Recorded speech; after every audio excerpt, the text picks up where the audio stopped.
Lake Flato Architects is always looking for great projects for our pro bono program. We have a pro bono program where we donate architectural services to nonprofit organizations to help them plan well for the future and integrate sustainable design into their projects. So when we learned about the Kelso House, we were really excited about the sustainability ambitions that they had. They wanted to pursue zero carbon certification, which would make this building among one of the first in this region to do that. So we were really excited about being a part of that. We've been working with the Office of Historic Preservation and trying to understand what are the top strategies for them to reduce their operational energy right now. So that could be looking at how we occupy and run the building, what are the plug and lighting loads, what kind of insulation do we want to be putting in the house. The biggest thing was that it's a building reuse project. So if we think about the number one way you can reduce embodied carbon, it's through reusing your materials, because embodied carbon is all about the energy and the impact to actually extract materials, manufacture them, transport them to the site, as well as construct them. So if you think about reuse of a building, right, we don't have to do any of that ahead of time. And so we're reusing that material, saving all that energy, potential pollution, material extraction, degradation on the environment, and that's why reusing a building is really important. This is a perfect example of where we could make a positive impact in our community and give back. And like this house, there's nothing more sustainable than breathing new life into old buildings.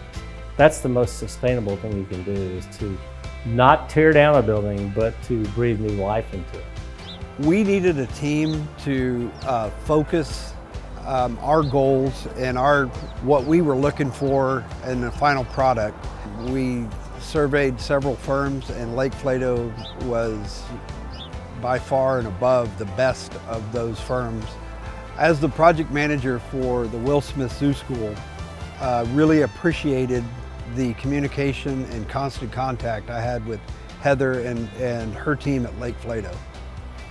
Our city, like all cities in the world, are dealing with climate adaptation and climate action, and how we make our buildings use less power, how we design more efficiently that are both functional, wonderful places for humans, but also are good for the environment, are critical. Well, Heather has always been a person of passion. She's incredibly smart and driven. She's one of those people where, the expression, if you want something done, go to somebody who's busy and who has passion, and that's Heather. So I'm proud to be here. Say, Heather, great job. Thank you so much for this honor. We feel so privileged to be working on this project. We've learned so much about the most impactful strategies for reducing carbon in this region and on this building type. And I think it's really interesting that this building type represents both a residential and an office scale, both building types that we are all interacting with on a daily basis. So we're really eager to share the lessons that we learned from this project with the public so that we can all apply it to our own lives.